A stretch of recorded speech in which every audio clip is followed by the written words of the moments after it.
சிறுமையும் எளிமையுமான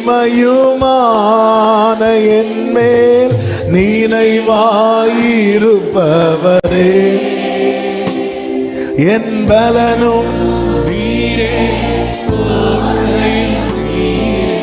உம்மை தேடுகிறே,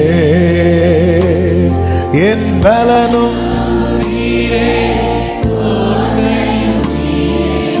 உம்மை வாஞ்சிக்கிறே. கைகளை உயர்த்தி சொல்லுவோம். என் பலனும் உம்மை வாஞ்சிக்கிறே.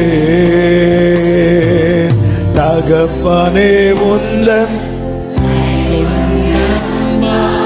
தழுவி என்னை தாங்குமே,